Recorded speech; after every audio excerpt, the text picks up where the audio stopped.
sur le fait du timing des recrues. Il y a peut-être des coachs dans d'autres clubs de Ligue 1 qui sont en train de vouloir partir parce qu'ils sont jaloux du recrutement qu'on est en train de faire. Et c'est pas anodin. Non, mais je vois et Bonjour à tous, c'est Frankie Foot, j'espère que vous allez bien. On se retrouve aujourd'hui pour une nouvelle vidéo. On va parler un petit peu de l'actualité de l'OM, Mercato, des déclarations de Djiméco et Monsieur Bruno Chéroux. Désolé les gars, mais cette déclaration là qu'il avait fait en début de saison, comme quoi l'OM serait jaloux du Mercato que Lyon est en train de faire. Alors c'est pas pour taquiner les Lyonnais, c'est surtout pour taquiner Bruno Chéroux, parce que ça m'a vraiment marqué cette déclaration en début de saison. Donc on peut voir tout le côté amateur de Bruno Chéroux sur ce coup-là. Et donc, on va répondre à notre ami Bruno Chéroux, mais en rigolant avec un peu d'humour, tu vois. Alors je vous mets ça les gars, alors c'était Rudy Garcia à l'époque, quand il était à l'OM, il disait si il n'y aurait pas s'il n'y aurait pas la VAR, Lyon finirait en milieu de tableau et l'OM en Ligue des Champions. Voilà, en gros. Alors attendez, je vais lire exactement ce qu'il a dit. Ouais, voilà, c'est ça. Donc en gros, en fait, depuis que la VAR est dans le football, Lyon n'a jamais fini sur le podium. Les gars, c'est quand même un truc de fou. Tu vois? Depuis qu'il y a la VAR, Lyon n'a jamais terminé sur le podium. Voilà. C'est pas anodin, Bruno Chéroux. Ça aussi, c'est pas anodin. Eh ouais, c'est pas anodin, ça, Bruno Chéroux. Donc voilà, c'était pour te répondre. Tu vois, tranquillement. Tu vois, c'est pas anodin, comme tu dis. Tu aimes bien dire ce mot. Ben, c'est pas anodin, hein. Voilà. Bref, c'était pour répondre avec humour. Ensuite, on a la déclaration... Ah ouais, attends, je suis obligé, oh. On a la déclaration de Daniel Riolo. Voilà, qui croit que l'OM peut jouer le titre avec Lens. Voilà. Et il a dit en gros, en ce moment, avec la forme actuelle, il voit pas qui c'est qui peut arrêter l'OM. Donc bon, on verra bien. Mais ça fait plaisir d'entendre ça. Ensuite, on a eu une déclaration bon, de Courbis aussi, qui encense l'OM, de Albert Raymond. Et là, on a eu aussi Eli Bop, qui a dit, voilà, en gros, avec 42 points à la trêve, c'est un truc de fou. C'est incroyable, mais le pire c'est que tu es troisième parce que Lens et le PSG font encore plus que toi. Donc voilà, lui en gros il dit 42 points à la trêve, c'est un truc de fou de te retrouver troisième alors que normalement tu dois être plus haut. Voilà, parce que si tu comptes, si tu fais encore à peu près une quarantaine de points à la deuxième partie de saison, tu peux avoir 83, 84 points à la fin du championnat. Ça serait quand même un truc de fou, tu vois. Bon. On verra bien. On a une déclaration de Saliba, voilà, qui a joué le derby Arsenal-Tottenham. Arsenal qui a encore gagné, c'est magnifique à avoir joué aussi.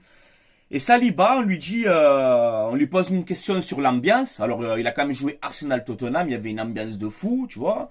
Et il te dit, l'ambiance du derby Arsenal-Tottenham, Marseille c'est mieux. Ouais, normal, il te dit ça, normal, devant toute la presse anglaise et tout le monde. Donc voilà, merci Saliba pour cette déclaration. Et c'est vrai que dommage que tu n'aies pas resté à l'OM parce que Saliba, Mbemba, Balerdi ou Saliba, Mbemba, Gigot, ça aurait fait une défense quand même très très solide. On verra bien. On va passer aux actus Mercato. Alors il n'y en a pas beaucoup en ce moment, mais ça va pas tarder à tomber, je pense. On voit que l'OM a recruté un jeune défenseur central qui s'appelle Brice Negoué. Voilà, c'est un défenseur central de 20 ans qui joue à Chartres. Donc voilà, l'OM l'a recruté. Il va évoluer avec la réserve dans un premier temps. Et on a lu un peu que apparemment il serait très rapide, athlétique, bon dans la relance. Donc voilà, peut-être un jeune à fort potentiel. En tout cas, je le souhaite. Donc bienvenue à toi, Brice Negoué. Voilà. Ensuite, on voit que l'Atalanta Bergame est prêt à libérer l'attaquant colombien Zapata. Voilà, alors 31 ou 32 ans. Bon, il a un peu son âge maintenant.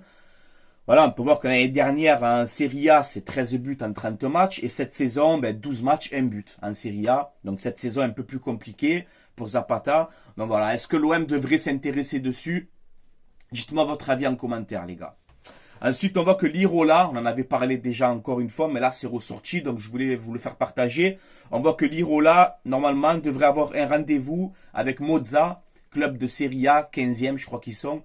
Voilà, il devait être prêté avec option d'achat. Donc normalement, Lirola proche de Monza, on verra bien. Pour l'instant, ce sont que des rumeurs mercato, les gars, qu'on s'entend bien. Hein. Ensuite, l'OM piste, apparemment, Alberto Molero. C'est un milieu offensif espagnol de 19 ans qui évolue à Las Palmas. Donc voilà, on voit qu'il y a une énorme concurrence aussi dans ce dossier. On a le Real, le Barça, Liverpool, Aston Villa. Donc il y a beaucoup de clubs qui veulent ce jeune joueur. Donc voilà, perso, je ne le connais pas. Je sais que c'est une pépite, tout ça. Mais je ne l'ai jamais vu jouer, donc je peux pas me prononcer sur ce joueur-là, les gars. Donc on verra bien. Ensuite, on a vu aussi passer que l'OM serait intéressé par Mohamed Salisu, le défenseur de 23 ans ghanéen de Southampton, plus de 1m90 il me semble, gaucher, très puissant, dur sur l'homme, rapide. On voit que Monaco aussi le piste. Donc voilà, c'est bien quand même, je t'intéresse aujourd'hui à des joueurs de première ligue, alors qu'à l'époque, c'était très compliqué. Voilà. Mais ça pareil, je pense que s'il y a un départ en défense, tu vas recruter un défenseur. Mais là, je vois pas l'OM aller recruter encore un défenseur, honnêtement. Si tu as un départ peut-être de Balerji, peut-être aller recruter Salisu. Voilà, je sais pas, on verra bien. Justement, en parlant de Balerji, on voit que l'OM a fixé le prix à 25 millions d'euros. Voilà Pablo Longoria. Là, ça me fait plaisir, ça. Là, je suis content quand tu fixes des prix comme ça. 25 millions, l'Ajax, on voit que l'Ajax sonne dessus. Vous voulez Balerji, c'est 25 millions d'euros. Voilà, ben c'est bien. C'est un bon prix pour Balerji. Alors on voit que l'Ajax se retire du dossier. Voilà, il trouve que ça fait trop cher. Mais tu as raison. Quand on voit Badiashile qui signe à Chelsea pour 37 millions d'euros, ben voilà, ben tu veux Balerji, ben c'est 25 millions aussi. Voilà. Donc c'est bien, c'est bien. Voilà, on ne s'est pas pigeonné sur ce coup-là. À brader tous les joueurs. Donc, je suis content quand j'ai vu cet article passer. Ça a l'air vrai apparemment. Mais voilà, c'est bien. Moi, je suis content de ça. Et Balerji, au moins, il reste avec nous parce qu'il fait une bonne saison. Et voilà, moi, perso, je le garderai. Après, voilà, tu as une offre de 35-40 millions à la surprise générale. Hein. Là, on réfléchit, tu vois. Mais déjà, démarrer à dire 25 millions, c'est bien. Ensuite, on voit que Aston Villa, qui nous ont pris déjà Camara, prépare une grosse offre pour Matteo Guendouzi. Voilà, on voit que c'est la priorité de Unai Emery, qui est le coach d'Aston Villa. Alors, si Guendouzi pourrait quitter l'OM, ça peut devenir le plus gros transfert de l'histoire de l'Olympique de Marseille, quand même. Hein. C'est pas rien. Mais voilà, on voit que Guendouzi, il est pas chaud. Il est attaché à l'OM. Et aller à Aston Villa, il est pas trop chaud. Voilà, c'est pas trop son délire. Tu vois? Et ça, j'aime bien, Matteo. Reste avec nous, Matteo Guendouzi. Reste là. Reste avec nous. Tu es bien à l'OM. Tu as retrouvé l'équipe de France grâce à l'OM. Tu es performant. Peut-être qu'on joue le titre à la surprise générale cette saison. Je sais pas. Mais reste là. Tu vas pas aller chez le 11e ou 12e de Première Ligue. Reste là, frérot. Matteo, reste là. Reste avec nous. Hein. Après, voilà, les gars.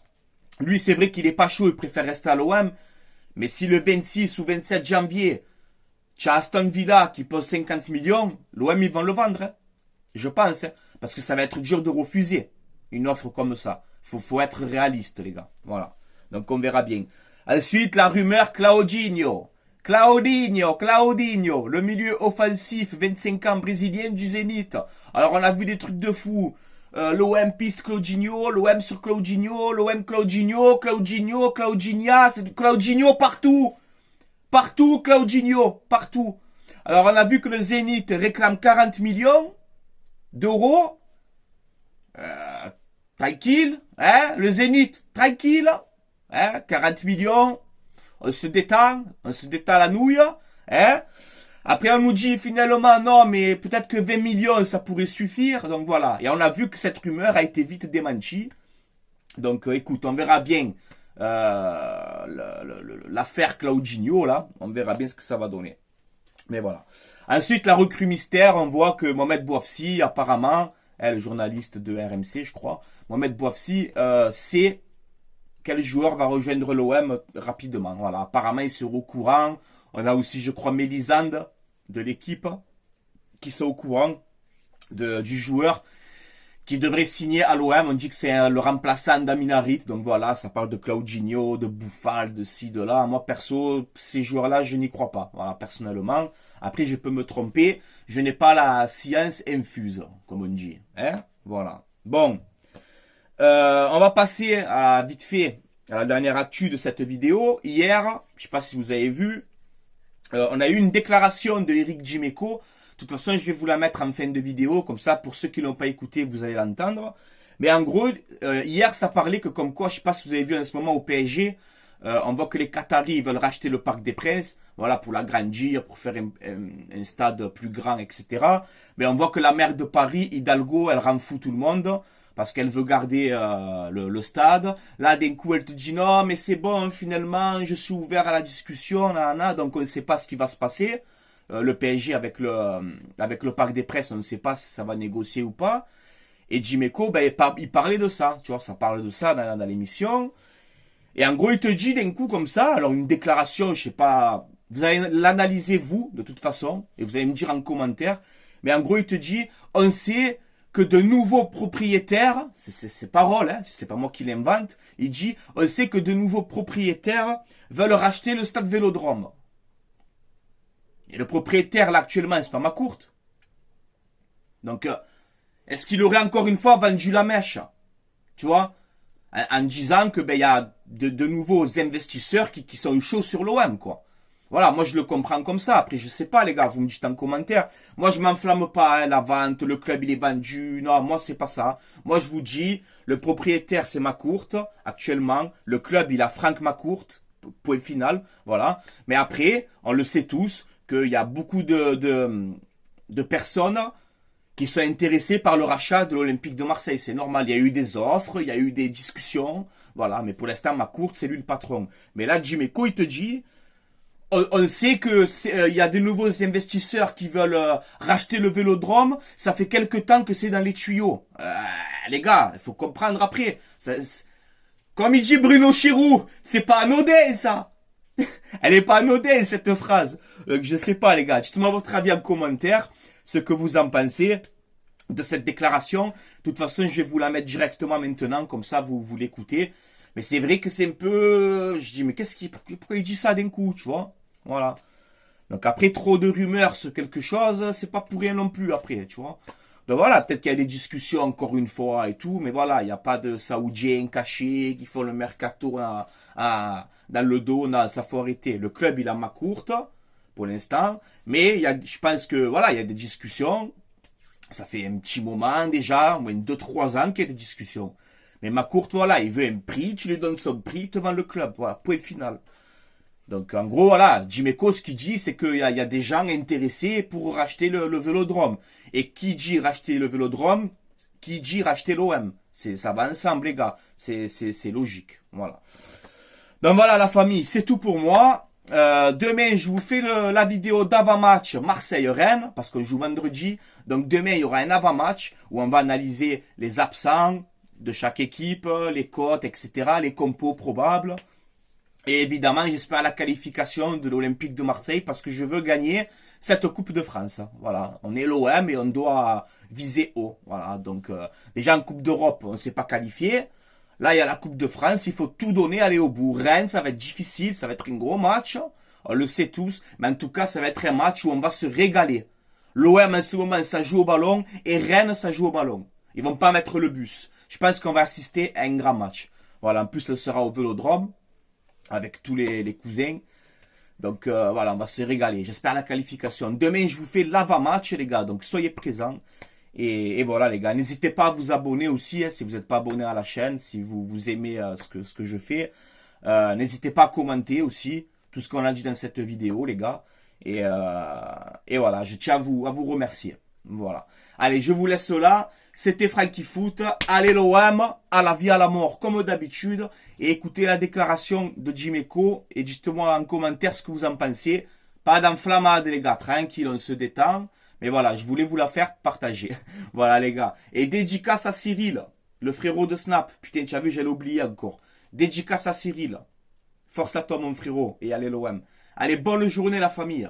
Ciao, ciao tout le monde. Ou comme le stade Vélodrome, parce que il a été question de la même chose à Marseille, rappelez-vous, hein, Ouais, puis c'est toujours dans les tuyaux, il y a toujours un nouveau propriétaire qui veut acheter le stade, on comprend très bien que quand tu as ton stade, il y a une économie particulière. Moi, pour moi...